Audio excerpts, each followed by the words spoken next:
Welcome to episode 13 of Coffee and Co-Read, your source for all things literary, with Kristen and Catherine, where we believe there is nothing better than a hot coffee and an awesome book. Join us for our virtual book club where we take one book a month and dive into all the drama, adventure, and romance we can find. Hi, Catherine. Hey, Kristen. So last week, during week 3, we talked our favorite book to film and TV adaptations. So this week, we're going to talk our least favorite. So, Catherine, what are some of your least favorite book to film adaptations? Yeah, so of course, like I said last time, the first movie adaptations that I ever saw were Harry Potter. And I remember going to see the third movie, and I absolutely hated it. It was nothing like the book, and the book was my favorite out of the series so far at that point, and I still think that the third book is my favorite.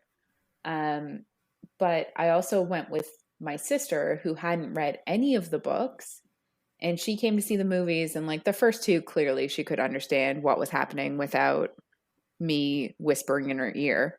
But like this movie, she was like, what is happening? And I was like, I don't even understand what's happening because this is nothing like the book at all. So I feel like they made sacrifices that were important to the story to try to be like dark and edgy and for like art purposes that I don't think were necessary.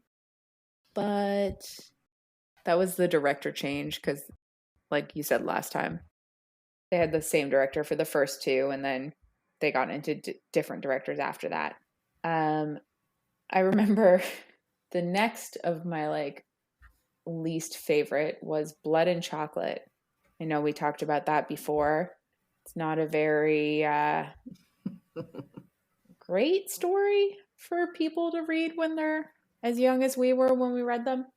But I loved the book, and I might reread it sometime just to like see how I feel about it again because I just remember loving it, and thinking back, I know the story is probably not great, but I remember I went to go see it in theaters, and I was a teenager, and they completely changed the ending to the point that she ended up with somebody different in the movie than she did in the book, which is like insane.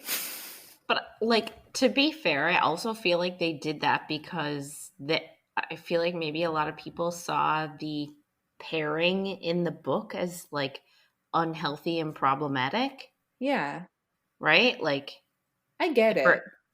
But you don't know, just make a new story. yeah, true, Don't true. don't Don't adapt a book and then change it entirely. exactly. Like, or say this is not based on, I don't know. It wasn't even in a big theater. I remember going to see it, and it was in like the tiny theater. I'm pretty sure. Like the But smallest room, like the smallest theater, like the 75-seat theater. yeah, so it was like nobody was going to see it anyway. And the least you could have done was make it the same for the people who had read the books and wanted to go see it. Anyway, it was just so different. And I didn't actually realize that they could do that, which was my small teenage heart being a dumbass. But I get that now. But a third one that I want to talk about is Ella Enchanted, because that was one of my favorite books as a kid. And when I first saw the movie, I didn't like it at all. I was like, why did they change so many things? And this is awful. But then that movie in particular really grew on me. And since then, like, I kind of love it. There's a few parts that I like skip over because they're too much. Some of the singing when she's forced to sing in that movie, Oh yeah. I skip over that. But See, that's actually like one of my favorite songs of all time, like by Queen. Like, yes. because Queen is one of my favorite bands of all time. And like I liked the movie. I just didn't like how I knew she felt while she had to sing it. It Right. was an embarrassing moment for her, and I empathized with that, but it's now like I love the movie now. It's Yeah. great. And they do portray it differently in the movie where in that moment initially she is like, "Oh, please don't make me do it." But then eventually she gets more confident as she Hmm. does it. Yes. So And like I they appreciate that. portray it differently. Yeah. And it's yeah, there's a lot of differences, but it's still it 100% grew on me and like I'll watch it now any night for sure. I've actually never read Ella Enchanted as a book. Really? No. Oh, there's I no really liked the uncle. movie. What? There's There's no no uncle? uncle. Oh. It's like a That's completely different story. oh. It's Hmm. wild. They changed a lot of shit. It's Okay. yeah, you should read it sometime. There's like it's not the same at all. Okay. But it's so Ella Enchanted is a Cinderella retelling, Yes. which is obvious. Yes. But the book is more true to the Cinderella story than the Ella Enchanted movie is. Right. Makes Yeah. sense. What about you? What movies did you not like that were adaptations of books? So, the first one I have to mention is the City of Bones movie, which I was really devastated actually that it was as bad as it was. Like, they had some really heavy hitters in terms of actors for that movie. They had Jamie Campbell Bower, who I love, and Lily Collins, and Jonathan Rhys Meyers, who like I absolutely adore. He is Hot to trot. amazing. He is hot to trot. Um, and they even already had like Sigourney Weaver was signed on to do the second film. Like Hmm. they had some people lined up, Yeah. but they had to cut so much to make it fit as a movie that it didn't it didn't do what they thought it would do. Yeah. And I think at the end of the first movie, they gave away the zinger that Yeah, kept us. they did. Yeah. Because I didn't actually read the books. I went to go see the movie with you in theaters, like you did to me many times, Yeah, without reading the books. So I went to go see this movie, and that was my introduction to the Mortal Instruments. Like, that's how I got into that series. And again, I can't be super mad at the movie because it got me into the books. So it still has like a special place in my heart as my like entryway. yeah, But it it totally spoiled the big reveal of the third book, which was yeah, wild. yeah. So if you've read the book, you know that at the end in book one, they sort of reveal something about our two main characters, and it sort of this reveal doesn't get sort of resolved until almost the end of book three. In the City of Bones movie, they do the reveal, but then they almost immediately um, resolve it almost like an aside. Like they don't Hmm. resolve it to our two main characters, but they resolve it aside for the audience, which is sort of like, if you're not going to do it for the main characters, don't do it for anybody. Yeah, I feel like it was for a reason because it'd be hard to see the second movie if you thought that it was. Yes. And I also felt that they weren't 100% sure that they were going to get a second film. And well, So they that, didn't, so they and should they have did, played harder. and they didn't 100%. So I almost feel like they probably resolved it so that it wasn't a super cliffhanger. Hmm. Like it was still a cliffhanger at the end, but like not as severe, Yeah. right? I feel like they could Anyway, have played harder and done yeah. better. Yeah, And definitely could have. yeah, The script wasn't great. no, The script was bad. I think the actors did well with what they had, but the yes, I script agree. writing was not good. Hmm. Anyway, the TV show was way better, but I didn't finish it, I to be didn't honest. either. I didn't either, but it was still better. It was still better. Yeah. Yeah. Also, The Golden Compass. If anyone has read His Dark Materials by Philip Pullman, they are amazing books and such a different take on the young adult genre. Um, like I read them as a teenager, but absolutely love them still as an adult.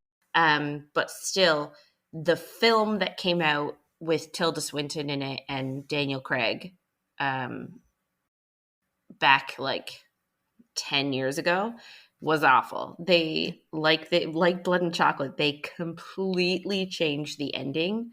There was like a pivotal character in those books that dies, and in the movie, that character does not die at all. So it's sort of like, why bother?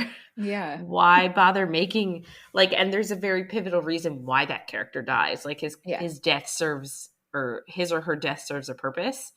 Yeah. So it really annoyed me. The show, I've been told, I watched the first couple of episodes, but didn't really get into it.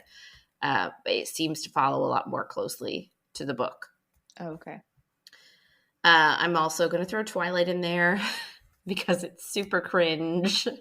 We love it as Yeah. it's sort of our intro into like the romantasy genre. Mm-hmm. But, again, like they just picked the wrong, like they They picked the did. wrong quotes to put in the Well, they movie. picked the wrong everything. Like they picked the wrong actors and like Yeah. they're so much better in other things, but Robert Pattinson has come out many times saying that he wish he hasn't done it. So Yeah. like Yeah. that clearly shows that he's the wrong person to do it if he's going to hate on it afterwards. Like I still love Edward and I also love Robert Pattinson, but like Yeah. I don't know. I agree. Like I didn't think they picked the right person for that. No.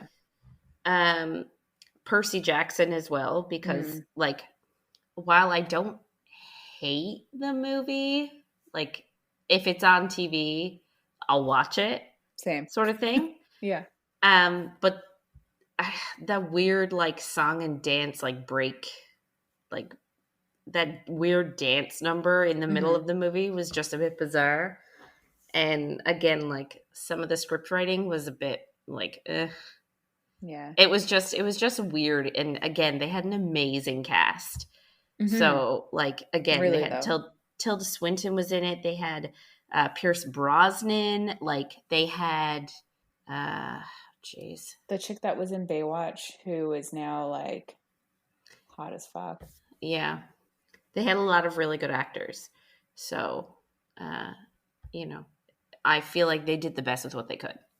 Yeah, they aged it up, which I understand why they did it, but Mm, I feel like people who are making movies based on books aren't trying to sell it to the people who read the books. They're trying to sell it to everybody else. And yeah, that's where they're going wrong.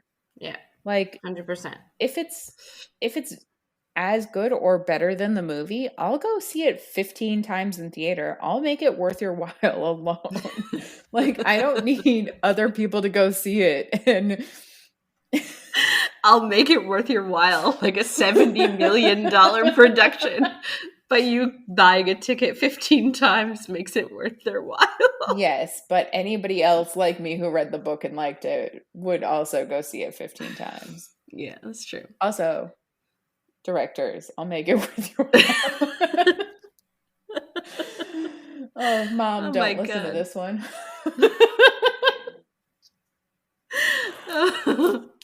Anyway, last mention is Divergent, the series. Mm. And we sort of feel the same about this. So, like, the first movie was actually really good. Hmm. Me The too. second one was like, and the third one I didn't even watch. Yeah. I wouldn't be able to. Did they cut it into two parts like they did most movies or not? I actually don't know. We both did not see the third film. And I don't know, like, there was just something about the second movie. Like, even though the first movie was so well done, second movie was just, And then seeing the trailers for the third movie and seeing how, Hmm. like, ridiculously different it looked. Like, they were Yeah. in, like, flying, like, airplanes and stuff. Yeah, it was so weird. They It looked was like so weird. UFOs. Yeah. And I was like, no, not into it. So just did not see it. And I'm sort of glad I didn't either, because um, they split the movie in two, or they split the book in two parts, because, they were doing that all the time with Hmm. those adaptations, Make more money. right? And they never did come out with the last half of that book, like the fourth movie never did come out. So Which I'm seems sort of, wild. I know. So I'm sort of glad I didn't see it. I live in the moment where Divergent is a movie on its own and there's nothing after it. Yeah. I feel like I've only ever seen the first one like maybe once or twice. Like I've definitely seen it once, obviously, but like at most twice. I don't think I've really rewatched it, but I also don't know where I'd find it. Anyway, so this is our last episode for Shadow and Bone. So stick around until the end of the episode to hear what book we're going to be starting next week. And just a heads up, we are not a spoiler free zone and things might get a little saucy.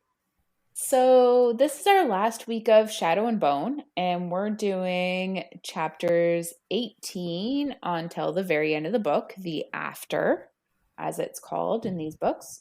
So, last week ended with the duo of Mal and Alina going north. Um, they were attacked in a village, and Alina, of course, used her sun magic and gave away the location. But even with all of that, there's a bit of a thawing in Mal and Alina's relationship that wasn't quite there before now. So they're doing a little better, but they're still hunting the stag. They're going north, which is colder. I feel like maybe the author is American and she's thinking about going north and it getting colder the further north you go. But that's how I envision it. So, getting into chapter 18, Mal and Alina talk a bit more on their journey as they're going even further north to find the stag. Uh, Mal isn't really shocked that the Grisha think badly of the king. Um, as you'll remember, Alina was like super shocked when the Darkling called the king a child and was just talking down about him. But Mal completely agrees, which is interesting because he's so against the Darkling. But he says that the trackers are also talking about how the king doesn't care about the first army and he's incompetent. If he actually cared, they wouldn't be so dependent on the Grisha. He says that everybody knows that the Darkling is the real ruler. And I will say that this is sort of the struggle you run into when you automatically have people that are naturally more powerful than others, right? Mm-hmm. And we see it in a lot of literature when we have humans mixed with sort of magical creatures. Is obviously the magical creatures have more power, right? Like they're a Physical powerful power, yeah. creature, physical power, yeah. So it's obvious that if there is a leadership to be had, it is naturally going to go to, Mm-hmm. the physically powerful people. So the fact that they even still have a human king is, it does seem kind of useless. Yeah, and I kind of like, why wouldn't the Darkling have just fucked everyone over before now? Yeah. He Agreed. absolutely could have, Hmm. and it's just wild, really, thinking about it. Hmm. Any other book like this, he would have. And we haven't really talked about it, but so we have the issue of like, we've been told that the Grisha are not really welcome in other countries. Mm-hmm. So we sort of have a situation that we haven't really thought of, and it's not really spoken about in the books either. That, if you find out that you have power, what are you going to do? Like, that where you are now is not a good place for you. So where are you going to go? You're going to try and go to Ravka, where Yeah, Grisha are treated like kings, right? like a So step below kings, but still very, very well, better than most of the people. Yeah. yeah, so it's not even that like other countries could maybe like step up and challenge the power. They Mm-hmm. can't, No, right? no. It is very witch hunty. Mm-hmm. And it just seems wild that it has taken this long for somebody to be like, oh, we should, not saying that the Darkling is saying that, but like if I were in that situation, I'd be gung ho for the army of like, yeah, let's take over these dumb humans. We're clearly more Mm-hmm. powerful. We're a more evolved species. Like Yeah. this, Living longer, yeah, like, yeah.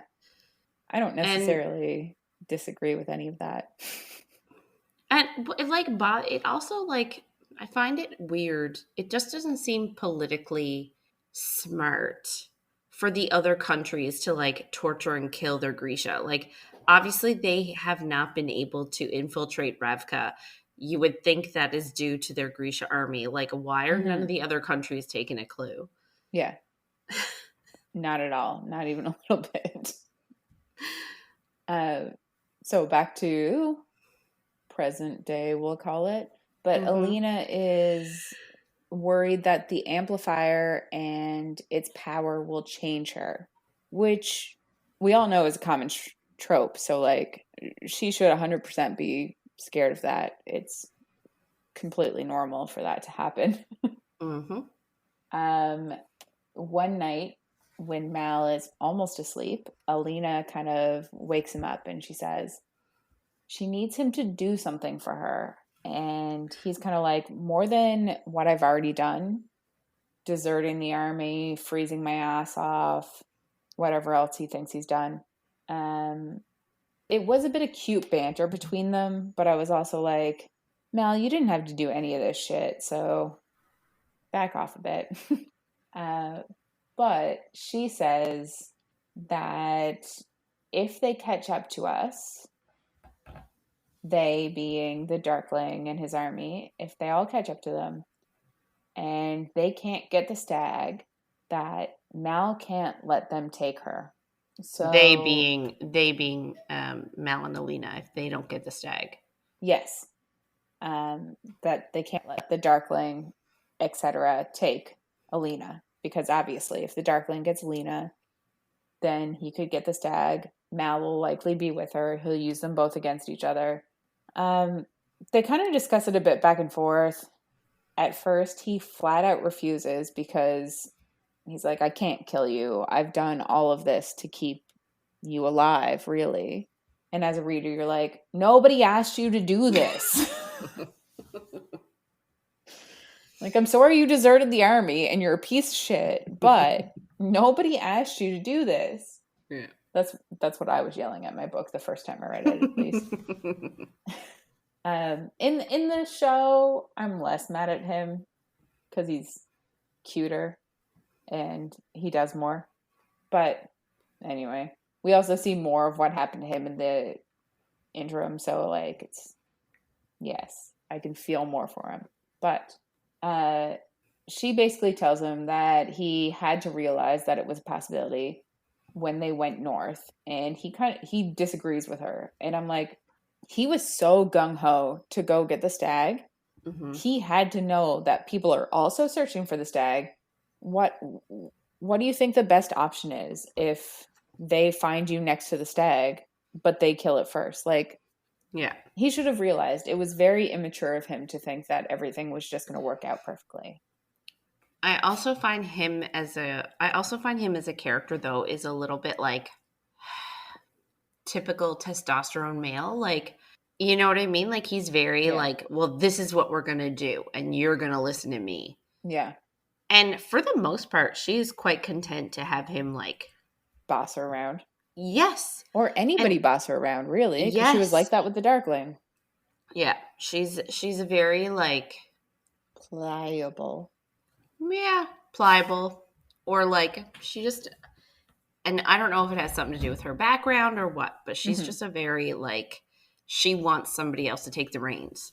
She's a people pleaser, Yeah. which I don't necessarily like blame her for, because she was an orphan. Like, obviously, you're going to grow up wanting to please people because you Yeah. want somebody to The love you. yeah. But yeah, So, it like would not be me. yeah, no. Uh, she eventually convinces him because she says that she doesn't want to be a monster. And he does promise her that if the Darkling and or the Darkling's army catches them before they can kill the stag, he will kill her first. So he promises that. Let's keep that in our brains. Okay. We'll keep that tucked away up there. Tucked away up there.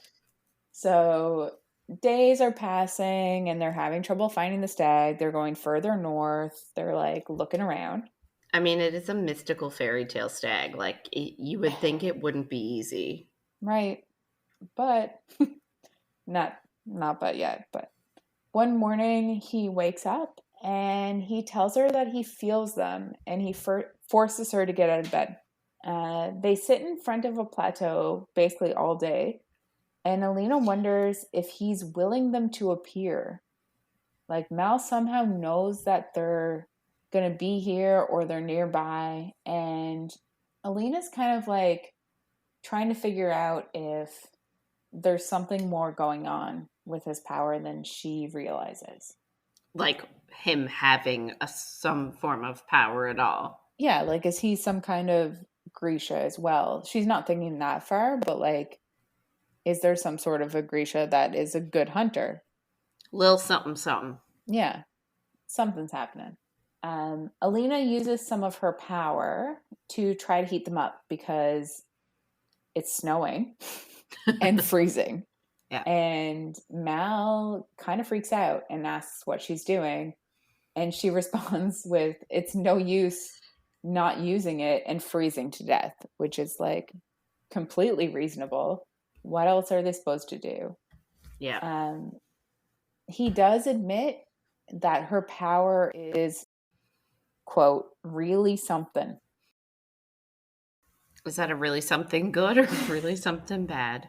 Right? I'm like, I guess one thing you have to appreciate about his character is that he's flawed. Yeah. I guess you have to appreciate that. I don't want to. No. I'm just going to say maybe you have to. But he's almost too flawed. I know, right? Like the Darkling doesn't have this many flaws. Like he's evil and he doesn't have this many flaws. And people are like, you can't love the Darkling. And I'm like, yes, I can. He's a shit. So what if he murders all those people? At least he's good to her. Yeah. Isn't that something? Doesn't that mean anything? Yeah, you'd think that would count for something. So terrible timing. But also, Mal opens up about what happened on his journey to where he is now. So he tells her that Mikhail and Dubrov died in Fjorda trying to hunt the stag. Who are his like BFFs that we met at the beginning of the book. Yeah. So basically, Morzova's stag went into Fjorda, and I guess there's a captain of the people hunting him, and he was like, I want a team to follow it into Fjorda, which is enemy land, and I want you to go capture the stag and bring it back somehow. Don't kill it. Obviously, because whoever kills it, it would be their amplifier. I guess if you're not Grisha, then you're not. It would do nothing for you. Yeah, you just kill a mythical creature and feel like shit. Yeah. But yeah, they're supposed to capture it and then bring it back, which is the dumbest and impossible plan that you ever heard. Like, go over this border of a land that hates us. Anyway, so Mal, Mikhail, and Dubrov basically laughed about the suicide mission all night, having a few drinks around the fire. Like, what kind of a moron is going to do that? That's stupid. Ha ha ha ha. Yeah, and they're like, obviously somebody's going to have to be picked from a hat because nobody's going to do this on purpose. So obviously the next day, Mal volunteers. And he tells Alina, of course he does, that he volunteered for her because she saved his life on the fold. And then when the Grisha took her away, he did nothing, which he did. He did nothing. Yeah. So I'll agree to that. I have to say that TV Mal was so much better at that moment. Like 100%. pretty sure he raced after the carriage. Hmm. Like he was injured and he was like fighting tooth and nail for them not to take her, which was like heart. It was so Yes, nice. 100%. And Book Mal literally stood in the tent and just looked. It didn't even wave, I don't think. No, Like, he was just he, like, yeah. you lied to me all of our lives. Like, he blamed her. Mm, I obviously we weren't in his head, but it felt like that from her point of view. mm-hmm, So, of course, Mal volunteers to do it. mm-hmm, And because he does, Mikhail and Dubrov also volunteer because they're his best friends mm-hmm. and they don't like they're all in the army. It's not a great place to be. Why would you not want to stick with the people that you know and love? I can Yeah, completely understand why they did it. yeah. So basically nine of them crossed the border to Fjerda. Six soldiers and three trackers, and only two people total made it back. And obviously it was one tracker, Mal, and I guess one soldier. We don't hear anything about him, but the herd then came back to Ravka, which is like the weather changed and they were like, let's go back over here. So it was absolutely a dumb trip to make. And seven people died needlessly. So Alina kind of is thinking about this and she realizes that if she were to help the Darkling, it would stop the Fjordans from killing her people, which are the Ravkins, um, which obviously would be good. But she also then thinks, is it worth the rest he could accomplish with the power? Is it worth him going after anybody that is against him at all? So she's really struggling. Um, Alina also feels responsible because Mal literally just told her that he went there for her, which I think was a dick move. Yeah. Um, Telling her 100%. Mal also feels responsible because they obviously never would, like, Mikhail and Dubrov would not have volunteered if he hadn't have volunteered. So I understand why Mal feels like shit. I don't necessarily think Alina should, but I also do understand why she does.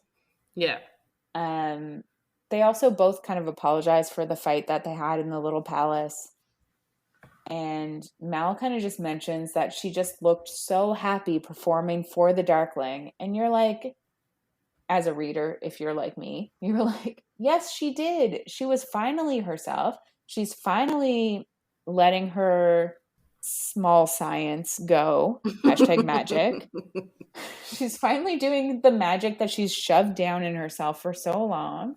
She's letting it out. She's not keeping it in and making herself feel like shit. So, of course, she looks happy. And of course, she is feeling happy with the Darkling.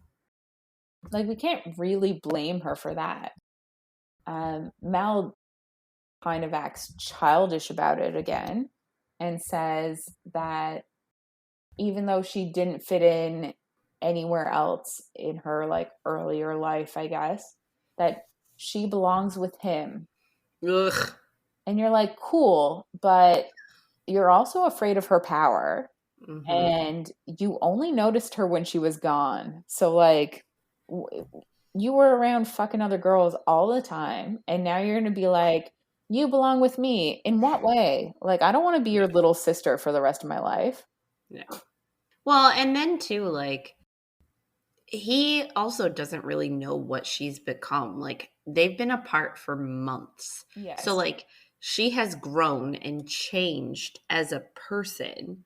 So, like, what do you, I just, she's not the same anymore. She's not the sickly, like, tired girl who can't sleep, Hmm. right?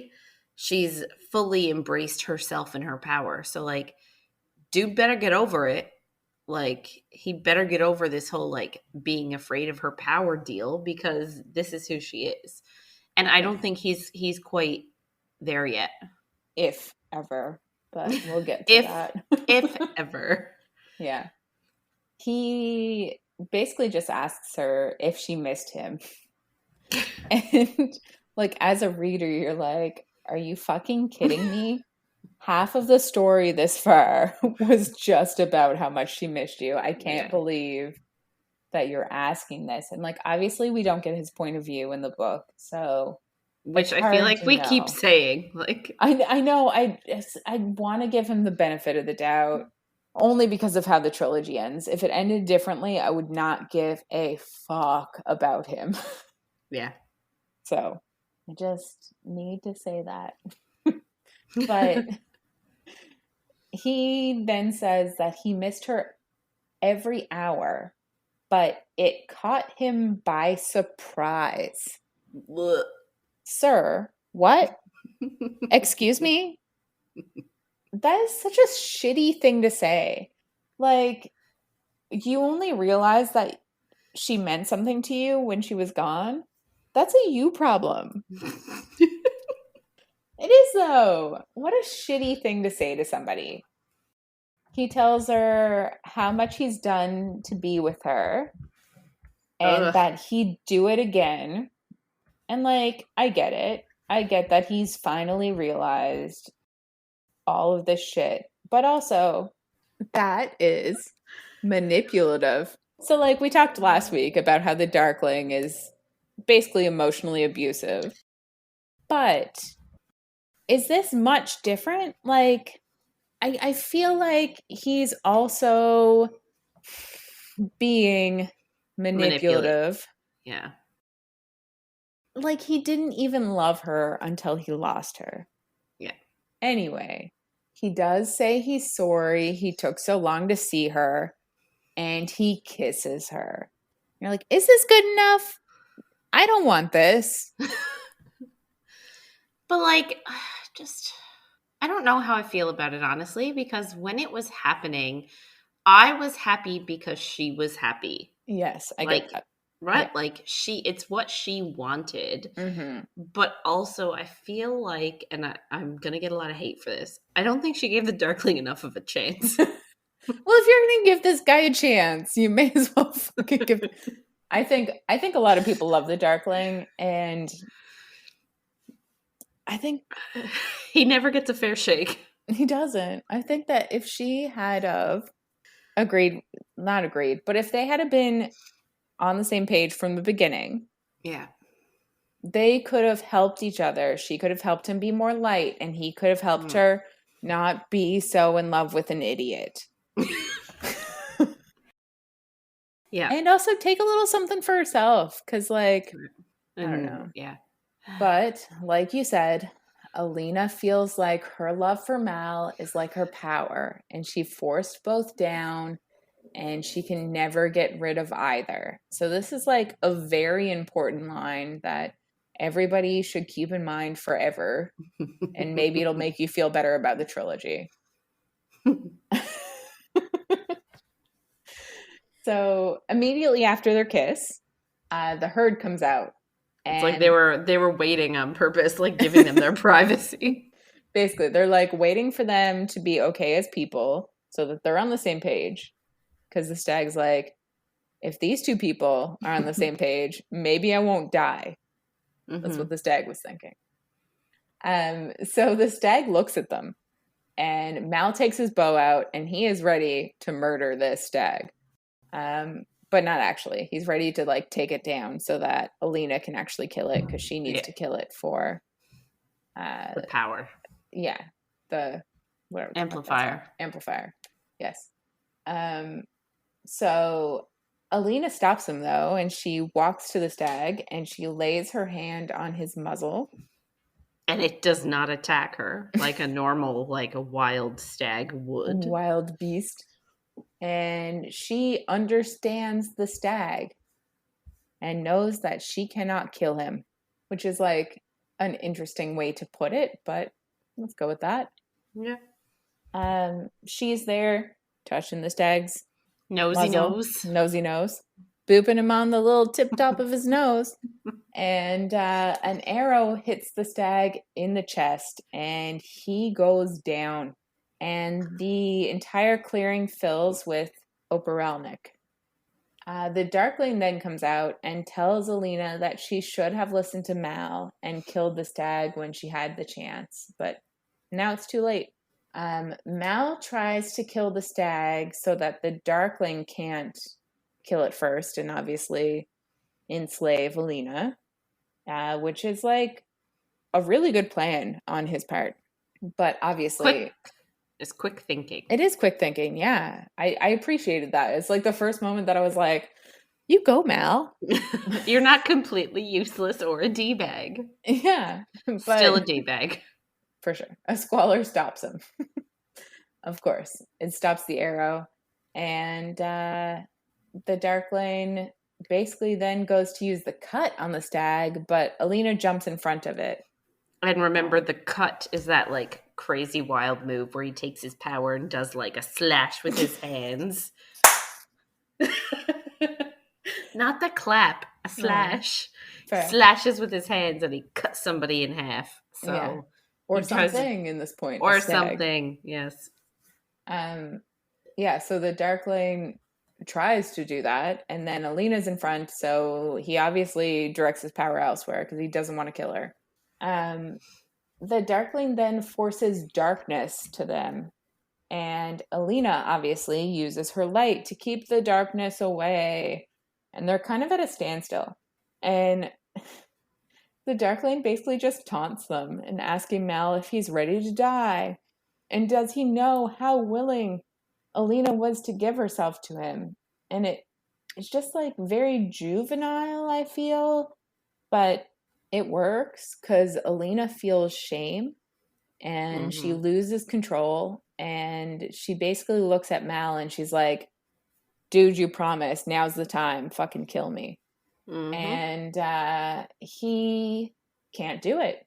And she kind of gives up her power. She's like, this is the one thing I wanted from you. You promised. So she kind of gives up. And obviously now they're trapped. The Darkling threatens Alina with Mal's life.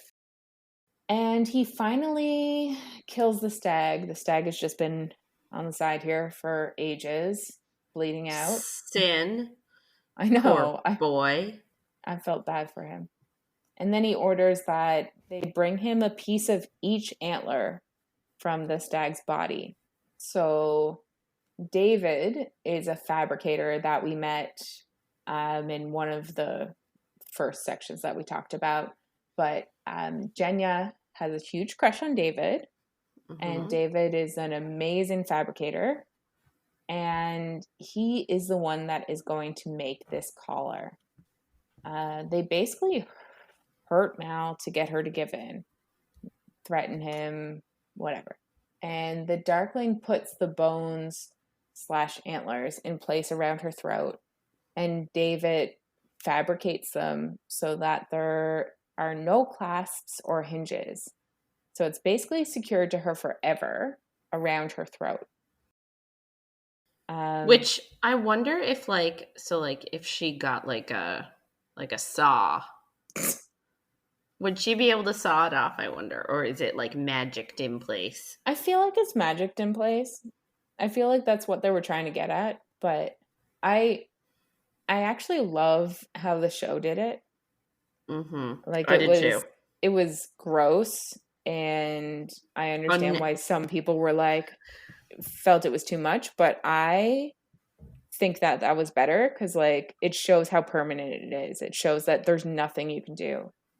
I also found though, so again, if you didn't see the show, so instead of making a collar, like a fused collar around her neck, they embedded the antlers halfway into her collarbone. Mhm. So like they were sort of sticking off a little bit, Yeah. like out of her skin.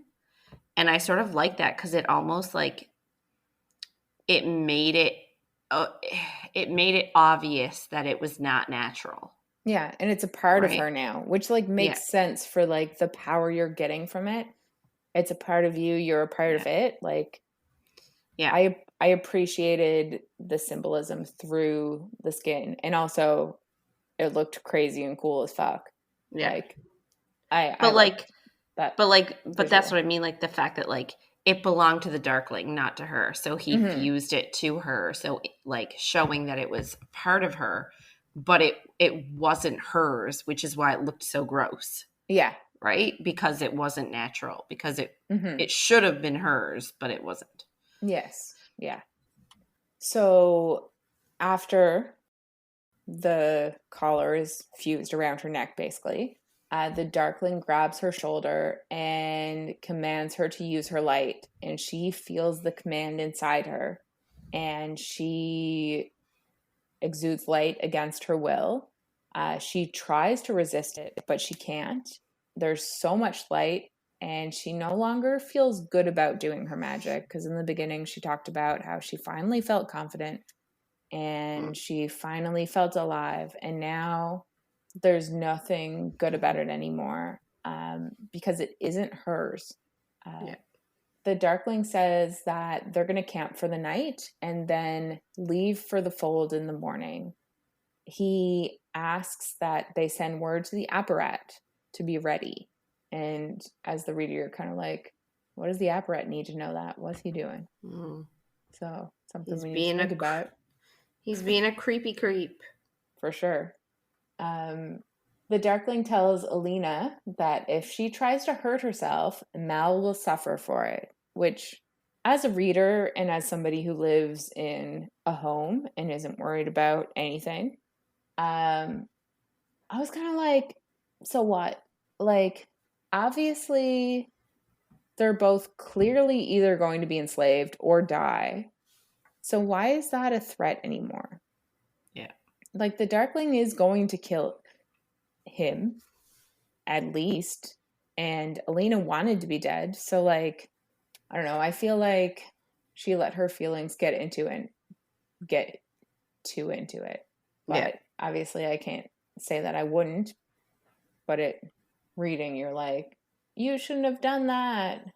Like when you're watching a movie and someone goes into a dark place and you're like, don't go in there. Yeah, 100%. So Ivan comes now and he basically shoves Alina into a tent and has her sit next to the pole in the middle of the tent and cuffs her to it.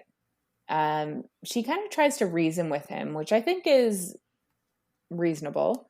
But he tells her that his family, which was two brothers, an uncle, and father, who were not Grisha, were killed in the King's War. And he says that the Darkling is the only one who did anything about the deaths. And this clearly is like Ivan is super misguided following the Darkling, but you can kind of understand him a bit more because like we were saying earlier, if you're powerful, you should be able to protect the people you love. So Yeah. I understand where he's coming from. And then too, I feel like um, there's this struggle, and we've talked about it before, how Grisha are not welcome in the other countries. So like, I don't understand what Alina expects him to do. Like, Hmm. the only one who is giving him any sort of security and protection is the Darkling. Same with all the Grisha in Ravka, right? Like, the Darkling is the one that is sort of making like making their presence and making it so that they are and not even respected, because we talked about in episode 1 how Yeah. like normal humans like sneer at the Grisha. Like Yeah. they don't respect them, they don't like them, but they are still given like an awesome life, we'll say, like a privileged upbringing. Hmm. So like, if you could choose between the people that look at you with disdain and the one person that has made you feel worthy, Yeah. I feel like you're obviously going to pick the person that makes you feel worthy. Definitely. I just feel like he could have been less of an asshole to Alina at any point in this entire book. Yeah, Like, he is a dick every time he's near her. granted. I just don't think it's necessary, but this is a point that you're like, oh, I understand why he's a dick a bit more, maybe. Yeah. She does tell Ivan that she is the one with the collar now, but it'll soon be everyone, which I really like that line because it's true. and Yeah. it's not something that he's gonna take right now, but I think that eventually he'll look back on it and be like, oh shit. So overnight, she's chained and guarded. She kind of realizes that she should have killed the stag. She could have saved Mal and herself if she had have just killed the stag in the beginning when Mal asked her to. Um, in the morning, Alina and Ivan ride on a horse together. It's much less hot than when she rode with the Darkling. So, Yes. and Ivan suggests that Mal is kind of dragged behind a horse, but the Darkling says that he wants Mal alive when they get to the fold. And you're kind of, as a reader, thinking, and also Alina thinking, why does he want him alive, like, and in good shape? Because like he could have been behind a horse Yeah. and alive.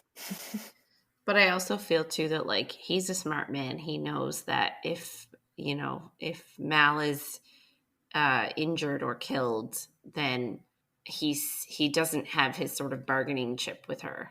Like Yeah. she's not gonna stay quiet about anything at that point. Yeah. So I guess they catch up with or meet up with some more army, and Alina's moved to the Darkling's coach. And she kind of stays in there and she is secluded for this part of the journey. Um, every night she's basically having dreams about the stag. He died anyway, even though she spared him. And every morning she feels like she's forgetting some important part of the dream. The Darkling one day finally comes to see her as they're entering Kribirsk, and he tells her not to mention her excursion to the Grisha. So basically, he says that all of the Grisha and I guess anybody else in the lands were told that she was in seclusion and praying and resting for the crossing of the fold, where she's apparently going to be doing her magic. Mm-hmm. The Darkling also asks her what kind of life she thinks she could have had with Mal. He is. Oh, because that's yeah. Thank you. And that basically means a muggle in Harry Potter terms. The Darkling doesn't think that Mal could ever understand her, which I agree with. Yeah, I I agree too. 100% agree. Because she's so powerful and so like him being like being the Darkling. Yeah. The Darkling saying, we're so similar, a regular muggle isn't going to understand you. And I'm like, 100%. I get that. Well, he's already shown that he's unsure about her power. 100%. And we see something a bit later, and it'll give us a little bit more of a talking point too, that sort of cements that feeling. Yes. Yeah. So I guess they stop at the fold basically now, and Marie, Ivo, and Sergei rush to see Alina, and they're all shocked by her appearance. They clearly expected her to be triumphant and in good health and well rested, because she has obviously been praying and resting all this time. Mm-hmm. And she, in actuality, is exhausted and fucked right up. Mm-hmm.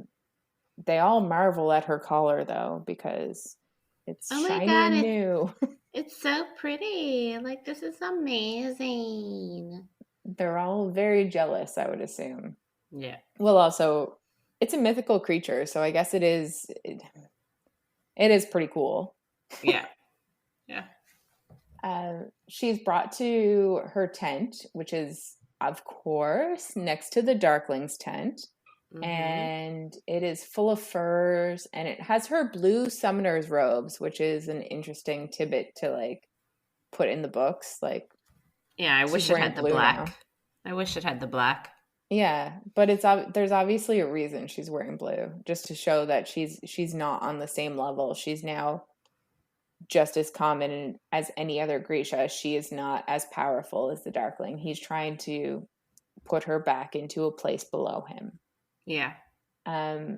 So she's in her tent and Jenya shows up with food, and Jenya says that she's not supposed to be there, but she snuck in to see her basically. And Alina tries to get some information from Jenya. She asks her about Bagra, and apparently Bagra went into seclusion when Alina did.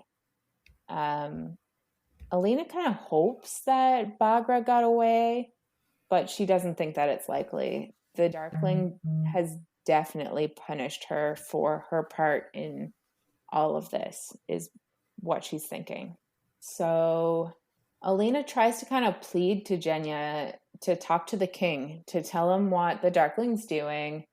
And this is when we learn that the king is ill. The Abrat is currently ruling. Alina wonders at this point if she should have listened to him more, which we kind of talked about last week. If the Apparat, yeah, super creeps, but maybe he had something to say that we should have listened to, but we'll never know. I refuse. If you have something interesting to say and something that might be helpful, don't say it in a creepy manner. That's fair. Don't be a creep. Just be normal. What if you just look creepy and it's not your fault? But he didn't just look creepy. He acted creepy. He was like randomly reaching out to like touch her face and like showing up in front of her rooms at like midnight. Like people don't know, but yeah, that was very creeps. We also learned that the queen is confined to her quarters because of contagion. So she's not allowed out either. Alina only then realizes that Jenya is wearing corporalki red embroidered with blue. And this is a combination that Alina has never seen before. And she kind of wonders, what did Jenya trade to get these colors? And kind of what role did she play in the king's illness? And I have to bring up too that Jenya in the show, like I feel like we talk a lot about the show, but Jenya in the show was a lot more deliberate in her deceit, right? Like when Jenya sort of reveals herself, like she reveals that she had a hand in deceiving Alina and like sort of strung her along and like manipulated her as well. Like it wasn't passive the way it seems in the books. Like in the books, it just seems like she's going along with things. It seems like it, but she's the one that kept Mal's letters from Alina. Right. In the book. So like, I think it just doesn't get as into it because it is in Alina's point of view.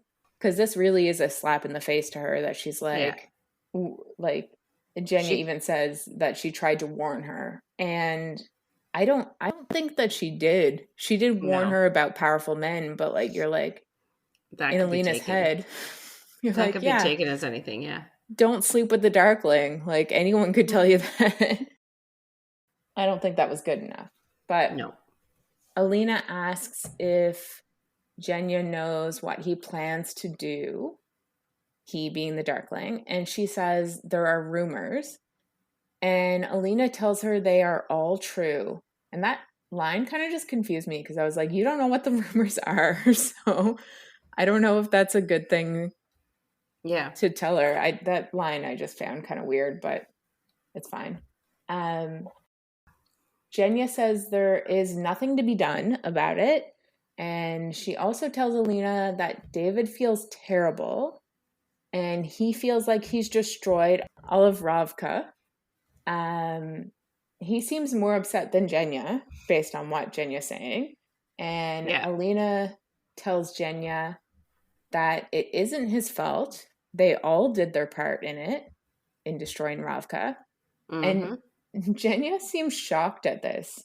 I feel like this is kind of when she's finally realizing that she might be a bit at fault and that like not everything is about where she's stationed. And like I don't blame her for wanting to be stationed higher, but I feel like this is the first time that she's kind of like, oh shit, maybe I'm actually doing something bad. Yeah. Um, Jenya then kind of asks Alina if she truly believes that, and Alina says that she doesn't believe that they're all destroying Ravka, but she's People please. lying. People pleaser. 100%. Um, Alina tells Jenya that she forgives David. And like honestly, I think she does, because even when David put the collar on her, she said that she knew that the Darkling was basically threatening him. So like I don't think that she's actually mad at David as much as she should be. Yeah. Um but she also in her head silently forgives Jenya too, because she understands what it's like to want to belong. And you can kind of feel like Jenya maybe understands that because she leaves with her eyes full of tears. Good. She should She feel should. guilty. Yeah. Okay, so after Jenya leaves Alina's tent, she sort of like starts reflecting on Jenya's actions and I guess sort of tries to put everything in perspective and sort of like realizes that the Darkling gave Jenya as a gift to the queen. So, like, put her in the court so that he had somebody in the court at all time to like to sort of be his eyes and ears. So she was sort of forced to wear servant colors, even though she was a Grisha. She didn't get Grisha colors. But the Darkling has also sort of now risen her out of the rank of servant. So he's sort of promoted her to full fledged Grisha. She's wearing the red corporalky colors. So he's making it so she doesn't have to serve mostly the king again, even Mm-hmm. though she was technically the queen's tailor. Uh, Gift. gift. Like, Yeah. obviously, that wasn't what bothered her as much as, having to essentially, Fuck yeah, the king. the king against her will, like essentially be raped by the king a lot, right? Yeah. So obviously, if somebody saves you from constant sexual assault, you're not going to go against him. So Alina sort of recognizes that Jenya's not going to go against the Darkling for anything. Mm-hmm. But she also starts to wonder if other Grisha are feeling guilty about their sort of role in everything, the same way that David does. And I think Jenya also feels guilty. I just think that she is in such a better place now that she was first and foremost worried about herself, which is fair. If you're in a place where you're being abused Yeah. constantly, you're obviously more worried about where you are than the state of your country. Yes. Um, but yeah, so that's sort of just something she's thinking of is whether like the other Grisha are going to care. Mm-hmm. The Darkling then sort of says that he wants to see her and he wants to talk to her. She's sort of like an in my head, it was sort of an eye roll moment for her because she's like, no matter what I say to you, it's not going to make a difference. Yeah. And I also feel like she was sort of saying the same but opposite, like no matter what you say to me, it's not going to make a difference. So she Mm-hmm. doesn't really understand why he's even bothering to Yeah. talk.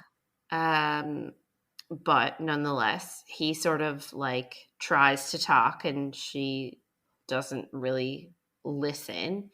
So he resorts to threatening Mal's life to get her to do what he wants her to do. So essentially, he uses Mal's life to say, like, I want you to say this, this, this, and this. And she's like, whatever you want, just don't kill him. Um, we get an interesting line then that I really wanted to unpack. And it says that she saw a flicker of greed in his eyes and quote unquote, because she knows him better now. So she essentially said that she can read his expressions because she knows him so much better. And like, I'm sorry, you made out with him, you kissed him once, made out with him once, like maybe chatted with him 5 times total. Mm-hmm. What I don't under how do you know him so well? The How? the only thing that I can think of is like She looked into the stag's eyes and she knew what he was thinking. I'm like, does she just have another better power now? Because that's the only thing that actually makes sense. You can't know what a 600-year-old person is thinking. No. And like, I'm sorry, you see a flicker of greed. I don't even think I would be able to see a flicker of greed in my husband's eyes. And we've been together for like 15 years. I feel like she is delusional. But I also feel like authors do this a lot of times. They're like, I could see it on their face. And like we've seen before that she is very perceptive. Like Alina's very, and I'm saying perceptive with quotes. Like when she's talking to Jenya, she knows that Jenya's not being treated right at the palace. And I think it's really just the author putting more into the story, but it's still in first person. I think that Mm. the author wants us to think this. And I don't love it because, like, I'm a very unobservant person and I will never see any of the shit in anybody's eyes. I don't see shit in your eyes. You're lucky if I see your eyes. Like, I'm looking at my drink, I'm looking at my coffee all the time. Yeah. I just don't understand how she Mm. knows him so much better. So she understands that, he's being greedy and he like wants what he wants. Anyway, she sort of decides that she's gonna work within what his scope is. Like she thinks she's gonna try and play ball. So she suggests that he sends Mal to a work camp. And uh, we sort of get the Darkling sort of knows that as long as Mal is alive, Alina will always have hope of saving him and them being together. Which, like, yes, I agree. As long as Hmm. Mal is alive and somewhere, she's always going to be like, well, I can get out. I can get you. We can go to safety. But at the same time, I don't see how killing him is in the Darkling's best interest. Like, how is killing Mao going to help? It's not going to make Alina any more receptive, Yeah. right? But he's also like disgusted that she would choose Mal, who's like a lowly tracker, over, and not even just, he doesn't even say over himself, like not him as a person, but even just over the life the Darkling can give her. Like apparently he can give her a life that she could never even dream of, and she's choosing a lowly disgraced tracker. Like what would they even do with their lives? Yeah.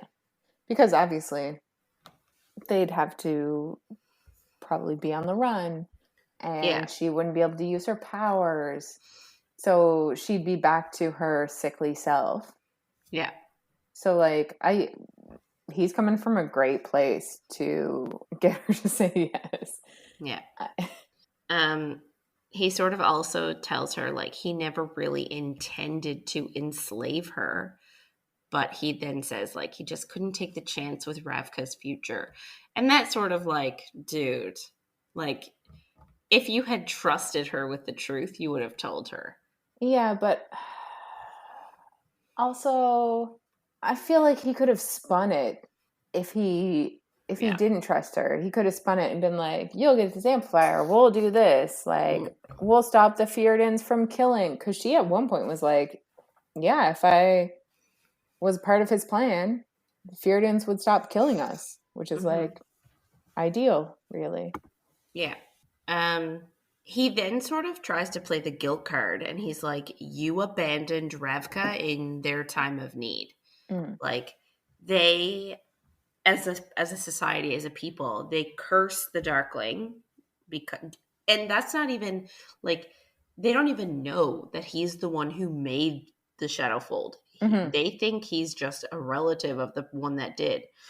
And they still curse him, right? Well, because they're different. Like, Yeah. as much as Ravka is ahead and using them in their army, they're still just being used. They're not actually Mm. seen as what they should be. Yeah. But so he sort of says like they curse him, but then they pray for her. They are erecting like shrines for her, but she's the one who left and abandoned them. Hmm. And he was like, she sort of made a sort of an argument that like he wasn't trustworthy, and he sort of comes back and says, well, really neither are you. Like, Bagra really only had to suggest something to you for like 2 minutes and you were like gone, Yeah. so you were also not trustworthy. So Hmm. like it almost makes me wonder like if she had handled it differently, like we could have had different outcome. It's true. Yeah. I I I think that if she wasn't an orphan, if she hadn't have grown up the way she did, she might have trusted him maybe more, Mm, because she's just looking for somebody to accept her. So once she was like, "Oh, that's not real," she was like, "Yeah, that makes sense. That tracks with the rest of my life." yeah. Like, that's hard. Um, yeah. But so he sort of says, like, I'm trying to free Ravka from the tyranny of the king, which we've seen. Like, we've Hmm. seen how the king is terrible. Like, Yeah. and it's standard stuff that all, like, bad kings do, right? Like, the whole country is suffering in poverty, and he's, like, living in the lap of luxury and, like, living his best life up in his castle. So it's typical stuff. Yeah. And the Darkling is sort of like, or I guess Alina is more like, well, yeah, and I guess you're going to take his place. And he says, well, I mean, somebody has to lead, and why not me? Yeah. So, But at this point, we don't think that he's necessarily going to be that, like, how at this point, how do we know that he is worse than what the king is doing, which is not enough? And even Mal said it in the last chapter or something. He was like, the trackers think that he's a piece of shit too. Like, yeah, King's not doing enough. Why do we think that the Darkling is also not going to do yeah, enough? yeah. They then have like a moment of, I'm going to call it closeness. Mm. Like, they sort of get right up in each other's grills, and I sort of loved it. Um, Alina says that she's still like drawn to him, and she Mm-hmm. hates it, but she can't help it. She feels that draw, like that pull towards him. And I'm like, yes, I just I want to be love like, it. give into your, like, Base give, needs. yes, please. He sort of wants her to beg for Mal's life. And she makes a plea and says, like, dude, you kill Mal, I will spend every waking minute trying to kill myself, and I will eventually succeed. She's like, it'll happen eventually. Like, maybe not right away, but eventually it'll happen. Mm-hmm. But then she says, if you spare him, I will serve you gladly and, quote, spend every day showing my gratitude. And Ooh. like, do you think that's like showing her gratitude sexually? Or do you think that's just like metaphorically, like by not struggling and like doing what he wants all the time? If if this was a new adult book, it would have gone in the complete opposite direction. Like, when I tell you that he would have put Mel in a camp and he would have taken her back to the little palace and Hmm. she would have spent every day showing her gratitude and there would have been no fade to black. Like, that is what it would have been, 100%. So, because it's not a new adult book, do you think that it is I still? I think that is I think it's trying to make him look bad that he isn't going to agree. And I don't understand why he won't agree. Yeah. I guess she sort of says that she's going to show her gratitude, and then like he sort of approaches her and they kiss. And it even says, like, even though she hates him, she responds hungrily. And I don't get it. Like, There's she just obviously a still, draw between them. yeah, she obviously still finds him, like, Hot shot. sexually, yes, hot shot. She's still sexually attracted to him, even though she doesn't like him anymore. Mm-hmm. But like, Well, I don't know, man. I I still cannot think that she got. imagine. I can't imagine there being you hating somebody to that extent, and but yet still wanting to make out with them. I think that she is drawn to him because he is maybe the one person that will understand her. Yeah, Because she kissed Mal 1 or 2 chapters ago. I don't know how many. Don't at me. But she kissed Mal and there was nothing. there wasn't really. They just kiss. They just kissed and then the herd showed up and that Yeah. was like the best part of the kiss.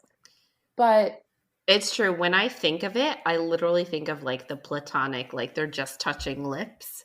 yeah, but this one she responds hungrily is a Yeah. literal quote. Yes.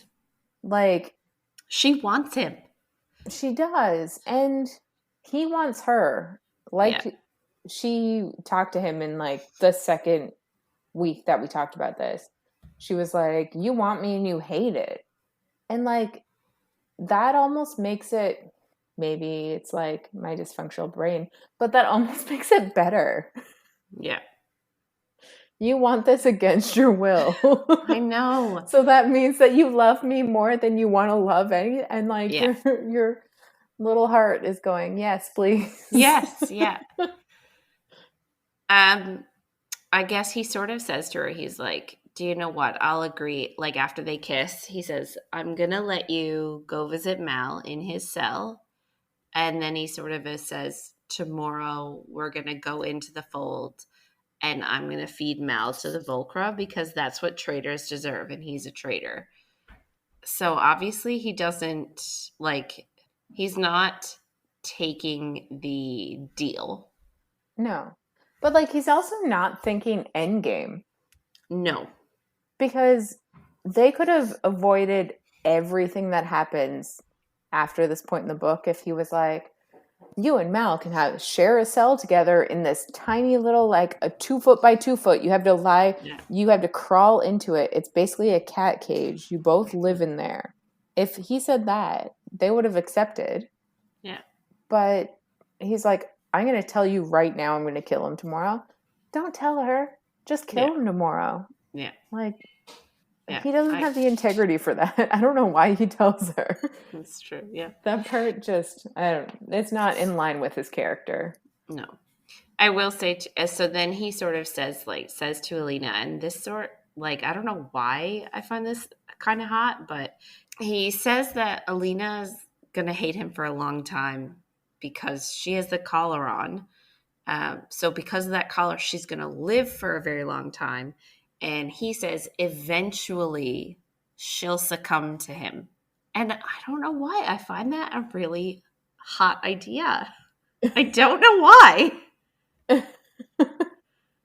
Like, I guess he's so like maybe so sure and persistent. Yeah. He's like, I know you're gonna hate me for a really long time, but it's okay. Like well, he also knows that like I guess eventually maybe she'll like let go a little more every day since she doesn't have control over her power. Then maybe she'll give up control over her body. I don't know. Is that what he's thinking? You can just say it. But yeah, I don't know. I like his confidence, I guess. Yeah, 100%. And like the fact that he's willing to wait like 100 years. Well, that's only like chump change. Yeah. Also, Ben Barnes can get it. I know. Oh, yes. So Ivan sort of escorts her to the jail in disguise and like brings her down into the dungeon, we'll say, where Mal is being held. So Mal and Alina like have the night with each other, and they finally say the L word to each other. They finally tell each other they love each other. So they're not. So that's something, but They're not in the same cell. Like Alina's on one side of the door, Mal is on the other side. So So they can't have sex. yes, that's exactly what I was about to say. They can't consummate their love. I'm assuming the Darkling planned it that way. Like, you can't have each other. Yeah.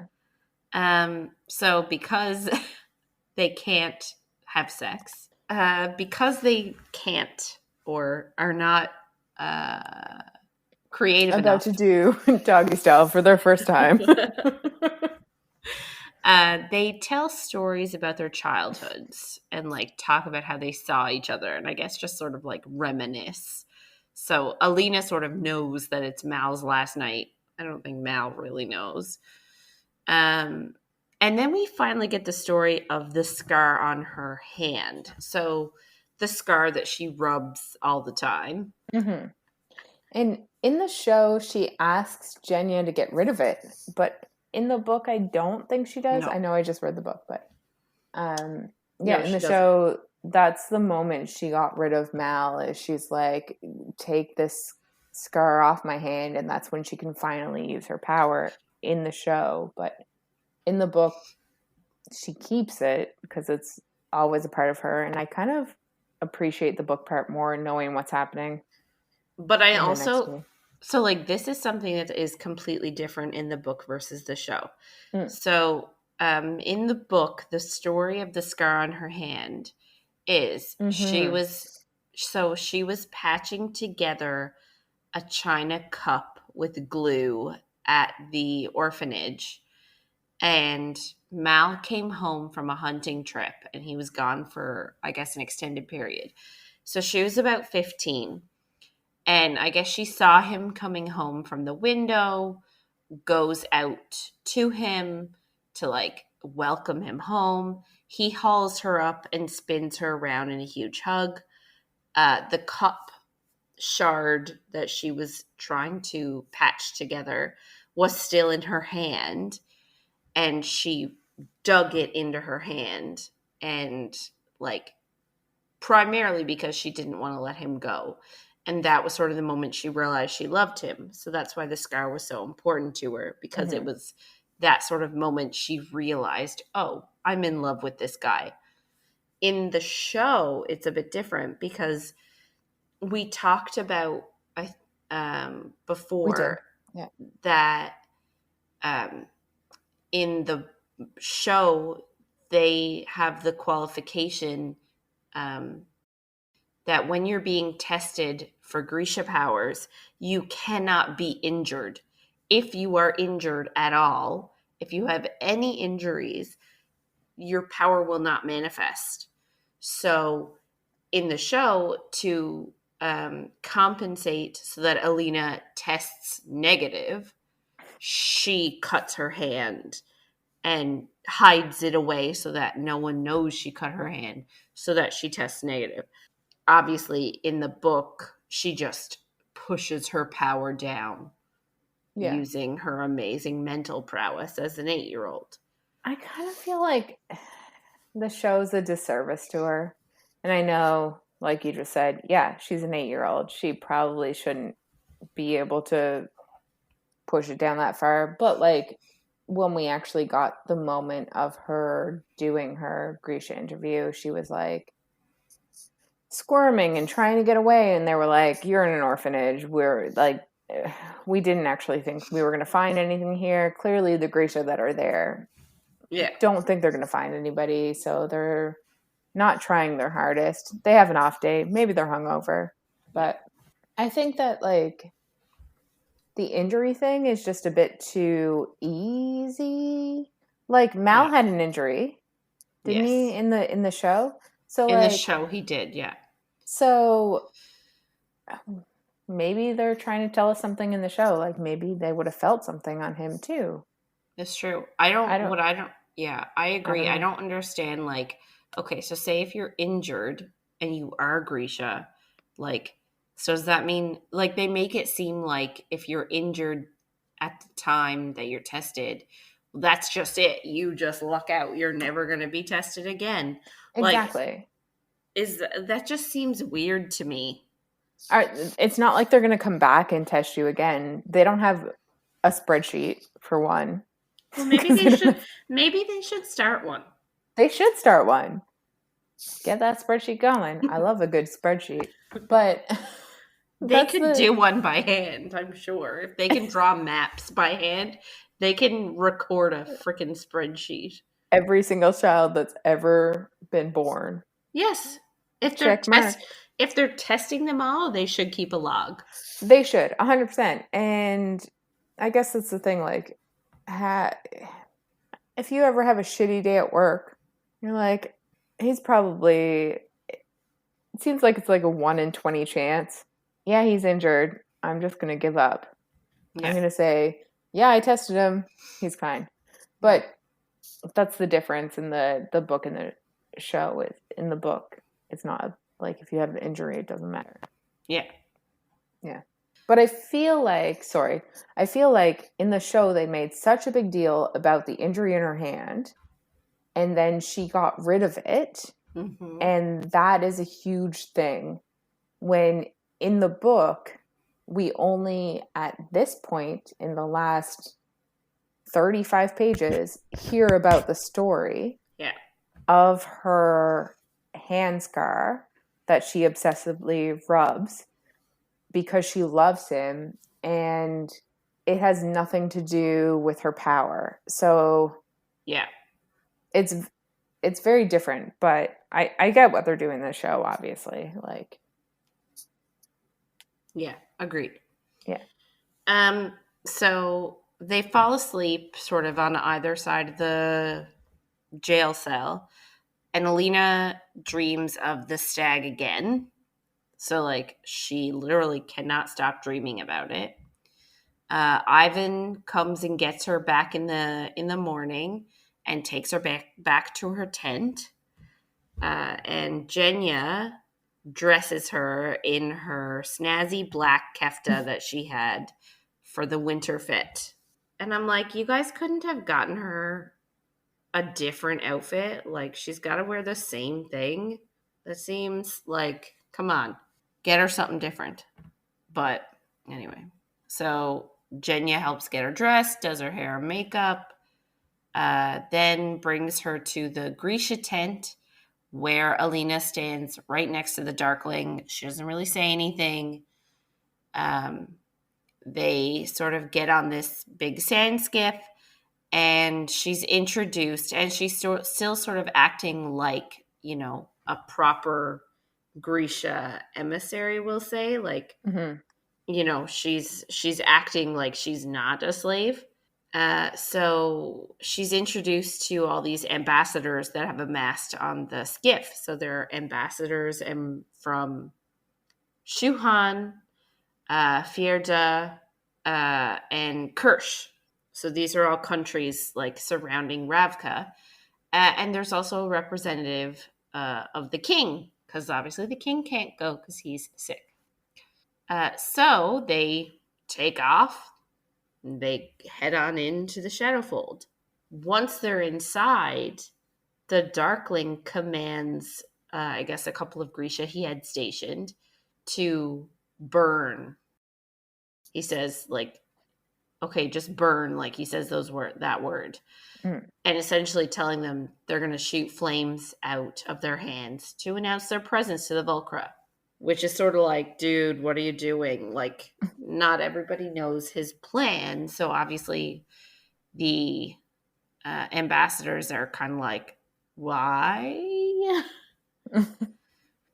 So I guess they're trying to announce their presence to the Volcra. And when they get close enough, the Volcra, he uses and he controls Alina's power to create this like path of light through the fold. So it's this like narrow path that the skiff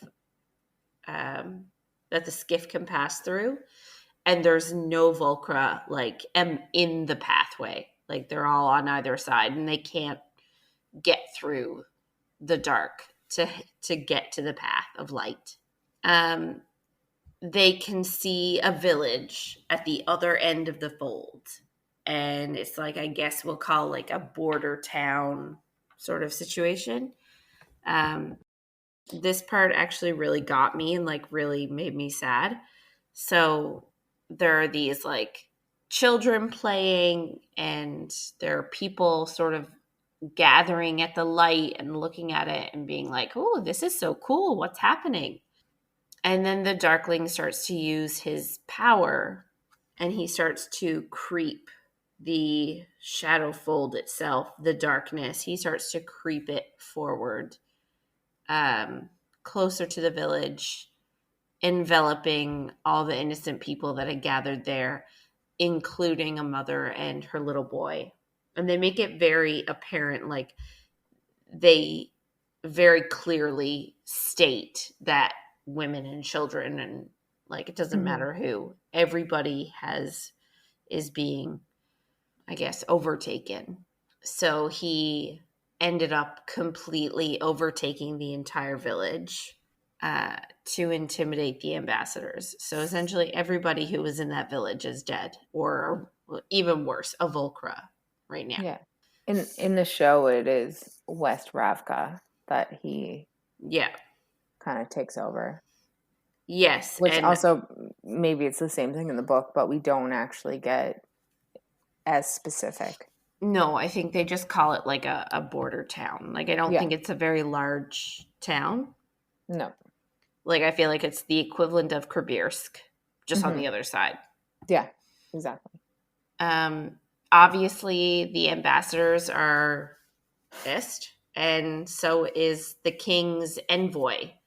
So the king's like sort of envoy or representative is sort of like, dude, what are you doing? Like, you were supposed to get rid of the Shadowfold, not like kill innocent Ravkins. But then the Darkling sort of says, like, listen, you want the king to stay alive? He'll do what he's told. Like, if the king wants to live, he'll do what I say, essentially. Um, he then says to everybody, and this is sort of the part where, like, I feel like he needed Alina to sort of tone down his expectations, because he says, listen, there's no more borders now, and there's no more wars. There's only peace. So it's sort of like a, really? Really You just want to go murdered a there? whole shit ton of people, Yeah. but there's only peace. Okay, cool. But like, too, like, no more borders. It's going to take a long time to get people accustomed to that idea. So, Mm-hmm. like, maybe, just Start maybe, small. start small. Yeah. Instead of saying, Yeah. okay, we're going to end all the wars, and at the same time, we're going to get rid of all the borders, and I'm going to rule everything, Yeah. is a little bit, his eyes are too big for his belly at this point. So most of the soldiers that are on board, as well as the Grisha, sort of cheer at this point, because they're like, yes, no more war. This is going to be Mm-hmm. awesome. Because that is their life. And it seems like a lot of young Ravkins, like, have no options except to join the military, right? Like, if you're not a merchant, you're in the military. Whether it's First Army or Grisha Second Army, you are participating. So, Mm-hmm. of course, they're excited that there's no more wars for them to fight. When they decide to go back, that's when, so like, the Darkling's like, yeah, let's just go back to port now. That's when Ivan pushes Mal over the side of the skiff. Mm. But still within Alina's path of light. Like, Alina still has that path of light leading through the Shadowfold, and when they push Mal off, he's still in that light. So he's not getting hurt yet. Yeah. Alina tries to get to Mal, like, she tries to go to him, but Ivan holds her back. So Alina uses her training from Botkin and punches him. Good. He's been a Yeah. piece of shit all along. Yeah, he hasn't been the nicest to us, has he? So everyone on board is sort of confused at this point.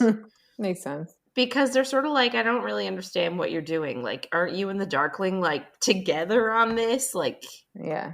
aren't you his favorite? Like, why are you struggling right now? Yeah. Because they didn't know that she had run away. And they also don't know that she's not in control of her own power. Like, they're not aware the Darkling took her power, right? Yeah. So, anyway. Uh, the Darkling is, I will say, this is sort of his, this is going to sound foolish. This is sort of his moment that's maybe not so great. He Hmm. purposefully sort of, I don't know about teases her, but he slowly recedes uh, Alina's light from Mal so that he'll be left in the dark with the Volcra. And like he does it really slowly. So it's sort of like he's being a bit of a tease in a negative way here. Um, Yeah. right? Oh, for sure. So she's like beside herself, freaking out, like really upset, obviously. Um, Mal could have, because he's not bound at all, he could have run or fought or chased the skiff to like try and get on or at least stay in the light, but he doesn't. He just stands there defiant. And I actually liked this moment where he could have begged and pleaded, but he didn't. He stayed stoic. I did. I did too, but I don't want to like him. So No, but that's the right. issue. I don't want to like him. No. But also I will say that like this is sort of our struggling moment because the Darkling just murdered a whole village, so it sort of is like you can't really like him at this point, even though we want No, to. that's true. Yeah, you got a good point. Like as much as you want to still like him, like Hmm. he just Yep. he's a child murderer at this point. It's basically Anakin. Yeah. So anyway, Alina's thinking like that she's the only one that can save him, but she's absolutely powerless because no matter how much she does or tries or whatever, the Darkling has control of her power. Hmm. Um, I guess Mal starts to scream because he's left in the dark to be attacked by Volcra. He's And being attacked. he's He's not being, just standing stoically. no, no, he's actually It's being a fair attacked. moment to Fair, scream. yeah, he's allowed. Yes. So Alina sort of feels transported back to the glade with the stag. And I just find it, why is it at this moment that she finally realizes that Hmm. the spirit of the stag has been visiting her dreams to try and explain to her, though it can't speak because it's an animal, that because she spared its life and showed it mercy, its life was just as much in her hands as the Darkling's. Hmm. So I guess the stag is sort of insinuating that because she chose not to kill it, she has just as much control over it, over the power now, that as Yeah. the Darkling who did kill it. Which, but when we were reading this book and the Darkling asks her about the myths of the stag, she does say something about sparing its life and it giving you a favor. Yeah, So you'd think that she would have been more open to this than she is. I don't know. maybe. Um, and it was sort of this realization that made her power sort of. She said she felt her power shift back from the Darkling's control back to her control again. And I'm sort of like, really, this is the realization? Like, couldn't you have figured this out earlier? Well, it's the same thing as in the beginning of the book when you're like, couldn't you have figured out how to use your magic before your bestie cartographer just got That's fucked true. on the skiff? Yeah, it's a true Like, story. Um, so I guess light then explodes from her because she's like getting the power back. Um, And she uses the power to encompass Mal so that he was safe from the Volcra again. And remember, like, their boat is still, like, slowly leaving at this point. Like, they're slowly moving away from Mal, who's, like, just hanging out in the desert. The Darkling sort of tries to grasp at her power, but he couldn't. So he was, like, super confused. For sure. He didn't understand why he couldn't control her power. And then he tries to use his darkness on her, but she's got like a power high right now, so she like swats his power away. She turns her light into like a sword shape, and it must be a real big one, uh, That's what she said. because she uses the sword to cut one of the masts on the skiff. Mm. And that was like the super powerful cut move that the Darkling did at the beginning when he Hmm. saved her from the fjord and he cut a guy in half. So this was her doing the same thing except with her light. And I think at the beginning, like in the first episode, when we talked about the Darkling doing the cut, I think he mentions that it's really difficult to do Hmm. and you have to be like super powerful. And the fact that she like did it like nothing is apparently really amazing. Yeah. um she then sort of tries to plead with all the soldiers in the Grisha and sort of like, help me end this fight, help me end like the Darkling's madness. He wants to essentially take over everywhere. And they were all too afraid to agree with her. So instead, she turns off her light just for a second so nobody can see her, um, and runs to Mal. And essentially, she left everybody on the boat, and they're probably all gonna die. So she reaches Mal and she lets off a little bit of light. Uh, they try and sort of shoot her with bows and arrows, but she knows they're not going to hit her because she also knows the Darkling needs her alive. Yeah. Um, she also said that she knows the Darkling will keep hunting her no matter what. So what she does is she uses her light and cuts the whole skiff in half, the whole boat. It can't go anywhere.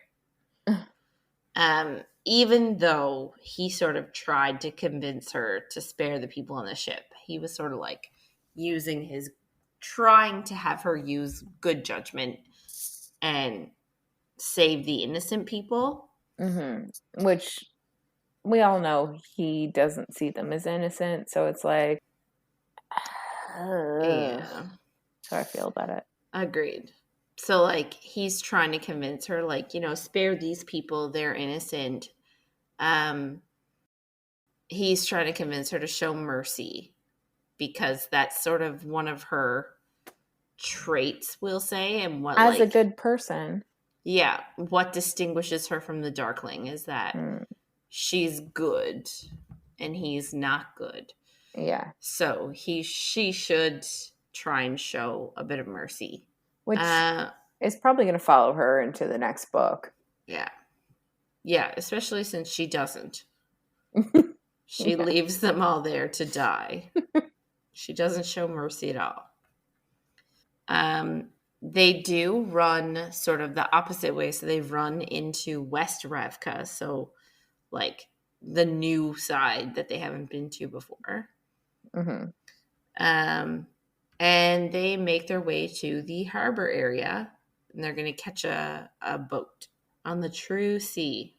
Mal goes into town to get some supplies while Alina hangs out on the outskirts. She's sort of still concerned that the Darkling could show up or follow her, or somebody else who's obeying him could.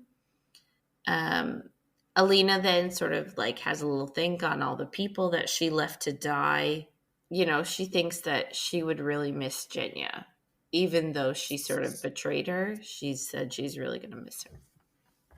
I guess when Mal comes back with the supplies, he sort of makes a comment of, don't worry, we'll find a way to get it removed. And I guess he's discussing the collar. He wants to remove it and destroy it. But Alina's sort of like, well, this is sort of, a part of me right now, which makes more sense in the movie rather than the book, because in the movie in the show rather than the book, because in the show it literally is embedded into her skin. Mm. And in But the show, like, it's just a necklace. Like, get a hacksaw. That's all right. I know. I felt like in the book she was more like Gollum. Mm, She was like, "Don't touch this. This is mine. This is my precious." Like she yeah. was like, not because it's a necessarily a part of her, but because she can feel the power already, and now she's finally felt it as her own. And like Mal's the one that asked her to do this in the first place, and now he's like, "We'll take that off you." And you're like, "You're Yeah. the one that wanted her to kill the stag." Yeah. Also, how did he expect her to put the amplifier on without a fabricator? That's like a whole other thing that Mm, nobody really gets into. But yeah. I don't know. Um, so she likes wearing the collar, even though Mal wants to destroy it. Which again is like, that's one of those things like, oh yeah, it's all the man's idea. The man gets to decide everything. It's just annoying. So they decide. I guess Alina feels like this necklace crap, like whatever you call it, is a part of her. So mhm, it's like it's going to be a real struggle, I think, for him to finally get her to release, to give it up. mhm, But they book passage on another ship, and they plan on traveling to another land. And it's sort of like they sort of walk off hand in hand with their luggage.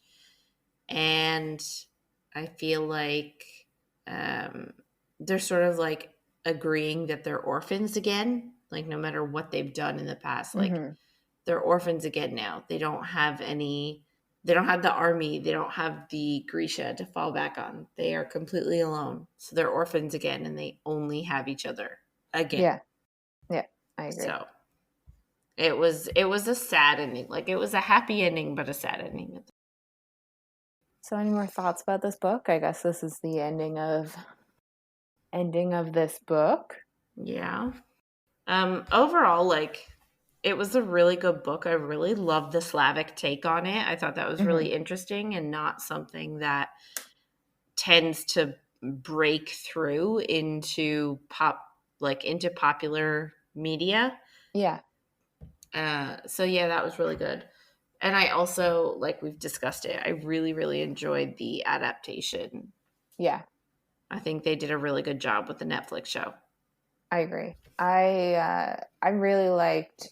It felt like a different book, and like we said in the beginning when we started reading it, it was a bit hard to get into because there's a lot happening and they don't explain it. So like you Yeah. kind of need to be in the right mind frame to actually get into it. Yeah. But I do enjoy the world.